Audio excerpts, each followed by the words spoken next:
በዚህ ዓለም 3 አይነት ዝምድናዎች አሉ። አንደኛው ወንድም ወይም እህት፣ ኛው ጓደኛ፣ ሶስተኛው ደግሞ ወዳጅ ነው። እናት እንደመሆኔ እንደ እናት የዊትነስና የሲሳይ ግንኙነት በወዳጅነት ዘርፍ ላይ መድቤዋለሁ። ወዳጅ ማለት ደግሞ እቅዳችንን የምናካፍለው፣ ትልልቅ ውሳኔዎቻችን ላይ የምንመርጠው፣ የምንጋብዘው፣ ያበረታታን የምንፈልገው፣ አጠፋ የሚቆጣን፣ እንሳሳት የሚያርመን፣ ህይወታችን ቅመም ነው።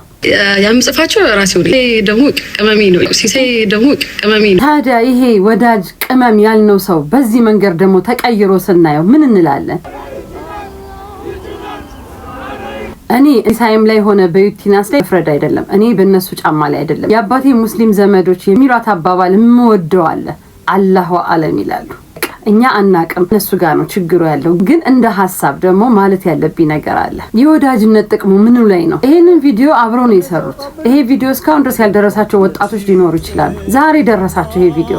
ተውት ዋው ብለው ስክሮል ሲያደርጉ ደግሞ ይሄ ሲመጣ ምንድን ነው የሚሉት? ምን አይነት ማህበረሰብ ነው የምንፈጥረው?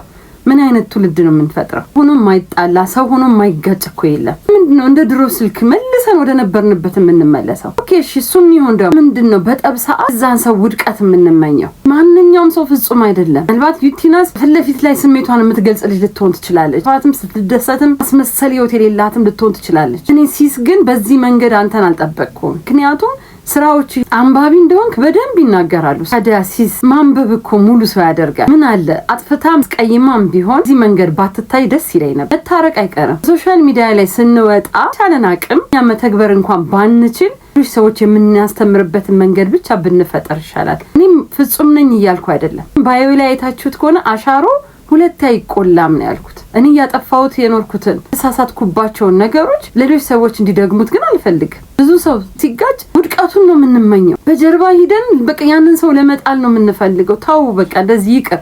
የእውነት የእናንተንም ሰላማችሁን ይመልስ፣ ይሄን ፍቅራችሁን ይመልስ።